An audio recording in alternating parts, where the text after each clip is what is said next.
UPS, when you ship a package, whether it's going ground, whether it's going air, basically any of the services that they offer, typically they offer a service guarantee, which means if I have a package, for example, that I want to ship to New York and I want to ship it either next day air, next day air saver, I want to ship it ground, it comes with a delivery guarantee, meaning they're going to guarantee that the package will be there by a certain day at a certain time.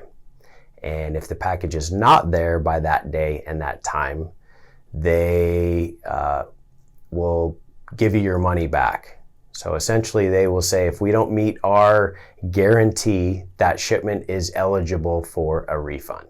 If you open up a UPS service guide, you're going to find the word guarantee in their service guide over 100 times, right? So all of their packages, all of the services that they offer are guaranteed. Now what happens is if you ship a package and that package is late, well, guess what? UPS actually knows that they delivered a package late. They have sophisticated tracking systems and they know that they delivered that package late. Now here's where things get interesting. Even though UPS knows they delivered a package late, it is your responsibility as the consumer to, number one, identify that late package, and then number two, to submit a refund request directly to UPS. So, although they have the ability to credit you back automatically for that late shipment that they guaranteed, they're putting that responsibility on you as their customer. So typically the way you find out a package was delivered late is by actually going to UPS's system and tracking the package. So once again, you're using their system to tell you that a package was late. They already know that that package was late and they could refund you that money automatically, but they don't.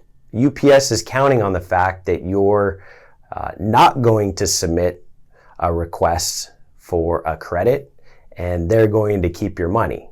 But in order to get a request, you have to first, like I said, identify the package that was delivered late, and then you have to request that directly through UPS. You have to request a credit, and you have 15 days to do that. So they give you a window of 15 days to do that from the scheduled delivery date. And if you don't do that within that time frame, guess what? They're keeping the money. So there's basically 4 different ways you can address this problem. The first is to just accept that it is what it is and to do nothing. The second, what UPS is doing, has been doing more frequently, is asking their customers to sign a service guarantee waiver. So what that means is you are signing a waiver in lieu of being able to file or submit for late shipments. Now, typically, the way UPS will position this is, hey, we're going to ask you to sign a service guarantee waiver, which means you can no longer get money back for late shipments. And in exchange for that, we're going to give you an extra, point or two built into your contract. So that's option number 2. Option number 3 is to actually audit your shipments yourself through auditing technology. Now keep in mind, anybody who's familiar with the carrier invoice knows that these things have thousands and thousands of line items if you ship thousands of shipments. And within each particular shipping charge, there could be a range of individual charges, from transportation charges to accessorials to fuel. The list goes on and on. So as you can imagine, you need some pretty sophisticated software if you're going to be doing this on your own. I love it when customers say, yeah, we audit our own shipping invoices, and come to find out it's somebody in their accounting department sorting through paper invoices by hand.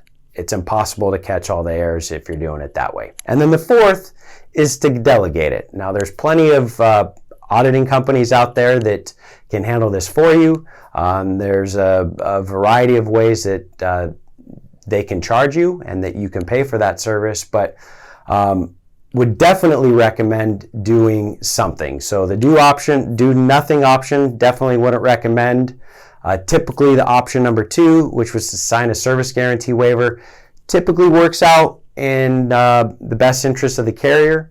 And then whether you're doing it yourself through some auditing technology or software that you've built yourself, or you're outsourcing it, that way you can ensure that you're capturing all of the late shipments that you are entitled shipping refunds for.